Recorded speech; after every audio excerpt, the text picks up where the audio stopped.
Hello, and welcome to another tale straight from the heart of the Jakuls. I'm your elated host Lothran, and there's oh so much work yet to be done.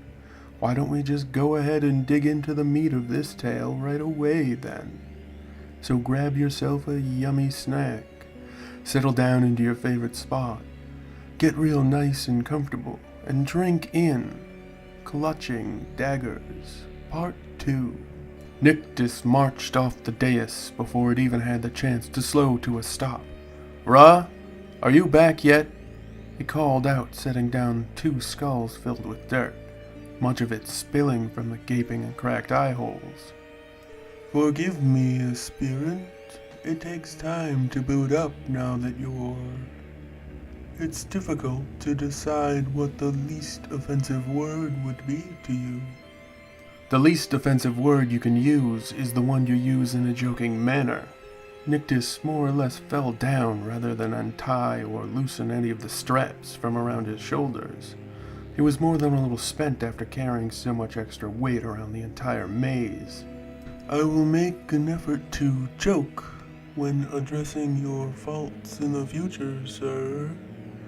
Ra flitted from where he hovered over to just above and slightly out of reach, as per usual, of where Niktus sat trying to catch his heated breaths. Niktus shut his eyes, covered from head to toe in clinging dirt and mud, and whatever remained of his tattered pants, his last article of surviving clothing from his first run. He'd gambled his life a dozen times since that first day, performing ever more insane acts. He just wanted a break. "You've gathered a considerable more amount of dirt this time than last time, sir. Still, you aren't even halfway toward your goal. Plus, you haven't managed to figure out a better way to gather materials from the labyrinths for building shelves. So your stacking method of crop growing will have to be put off once more." "I paid a lot of money for you to call me by name, and I expect that money not to go to waste at some point." Niktus put emphasis that he did expect it to happen, but it didn't need to happen immediately. "Forgive me, Niktus. I still find the procedure quite odd."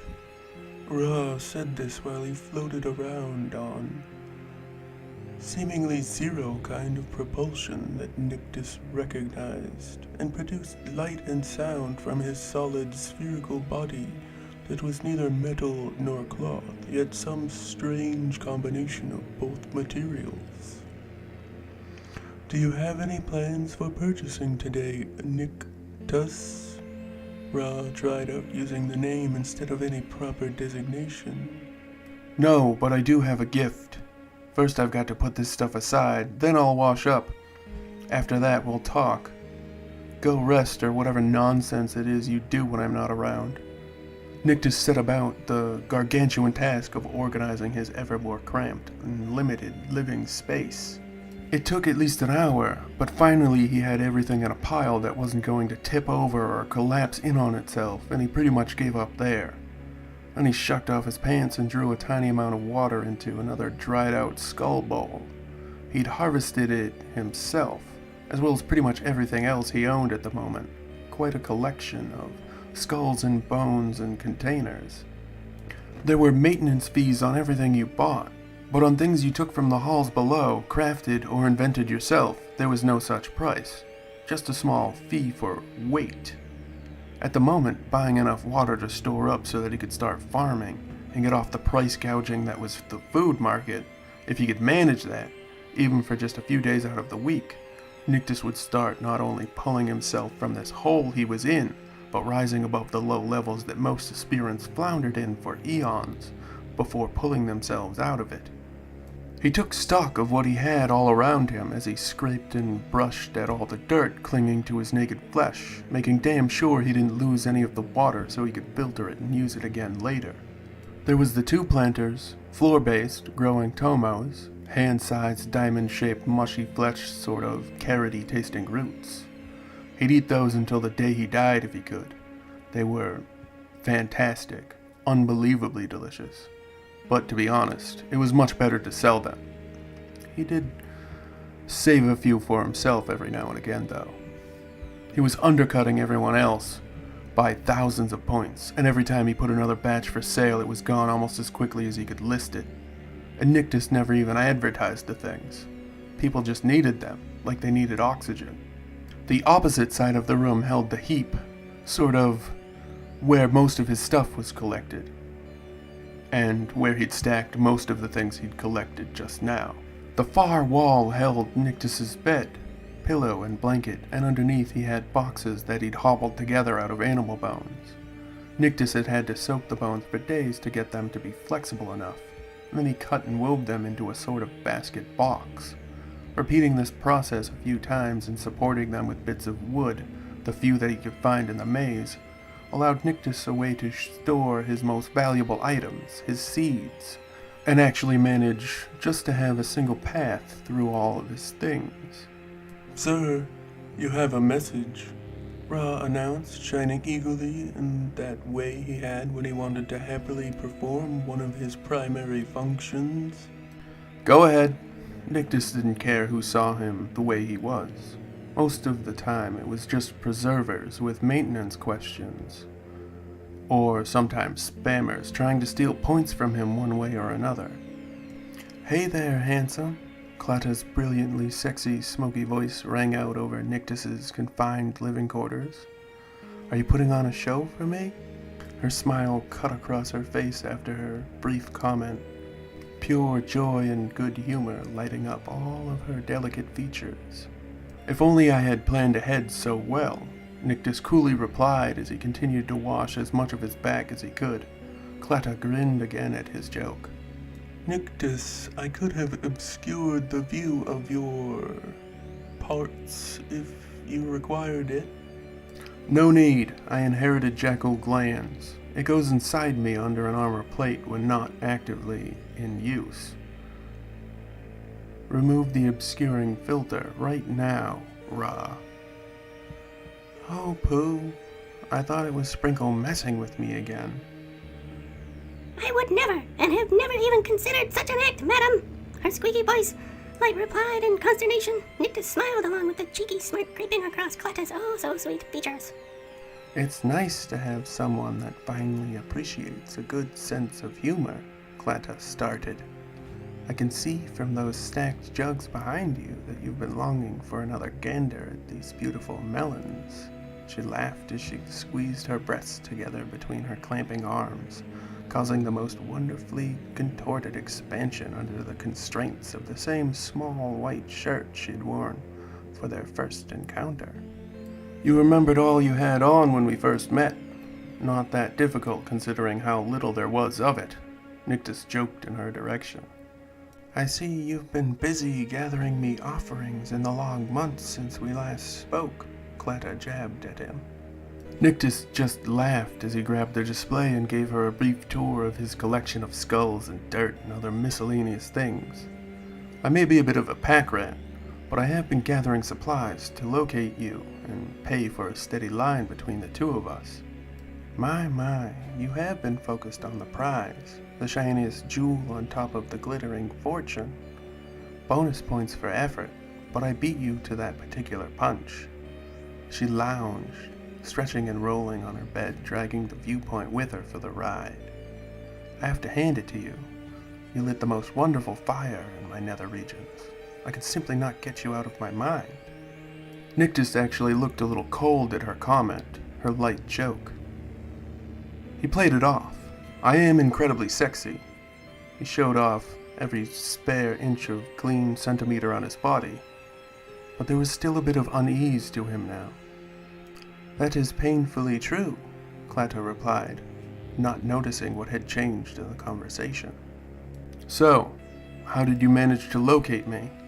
Niktus asked, letting the viewplate hover before him once more, but searching behind it for something he had forgotten was there. "I pulled in almost all my favors, bought, traded, sold, and dug into every nook and cranny in the intel market. Not at first, mind you. I figured you'd been lying about it being random at first. Shy stalker boys tend to pull that shit on girls in the trials.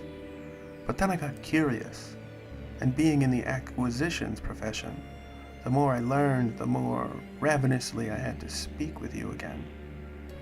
So it's more than a flesh-to-flesh thing? Niktus asked, not really sounding like he was joking anymore. If I'm as lucky as I've always been, and you're as capable as you seem to be from a distance, we may one day grind each other's private parts to dust in just the way it seems we've both wanted all this time. Klata gave 0 fucks if Niktus had any objections to the idea that he very much was going to fuck her senseless, and she wanted every last bit of it. Honestly, even with his current suspicions fully activated, it was on his to-do list, still unchecked, right at the top. Fuck Klata into ecstasy-driven oblivion. He'd really enjoy checking that one off. You look like you're lost in thought. Don't worry, I made sure to buy a consistent connection. We can talk anytime, though it'll still be more expensive than a typical call. We can still pay, say, $5,000 for 10 minutes. It's outrageous, I know. Niktus didn't want a call. He didn't want to just speak to her. He wanted to see her in the flesh, 1-to-1. He wasn't going to wait. He wasn't going to spend money he barely had just to speak to her for a little while. So he waved her off, kept her silent with his hand. I'm saving for an expansion room so I can start farming at a larger scale. And I was thinking about nailing you to the wall hard enough to keep you in place after I'm tired of spilling every last ounce of my seed into you. And kept things honest between them. But I don't want to call you. I want to be there with you. She snarled out of a mixture of desire and hatred, looking like she wanted to bite the crystalline view screen. The things I'm very sure you'd do to me, I needed in my life. Here's why it will never happen. She showed him a crystal tablet with a map of her sector on it. You know how big sectors are, right? About the size of all the Jakul roving lands combined, so way too big to think about for most fools. There was still more than a little anger in her tone. Correct. Fantastically hewn from stone and funny and smart and wondrously perverted. So sad, though, that you're not smart enough to realize exactly what's going on here. She zoomed out till her sector was a tiny dot among 100 others just as big as it. This is by 10 zoom. This by 100. This by 1,000. This is 1,000,000. This is that little dot on the far end of the screen here. That's me. That dot on the other side of it, that's you. If anyone could have done it, even someone as fantastic as you, traveling this far, or even half that distance, they would have accomplished such a feat by now. Impossible is a word that cowards use to justify how weak and intolerably failure-prone they are. You don't seem to know who I am. It's a pleasure to make your acquaintance. I'm Niktus Dagvir. Nothing will stand in my way.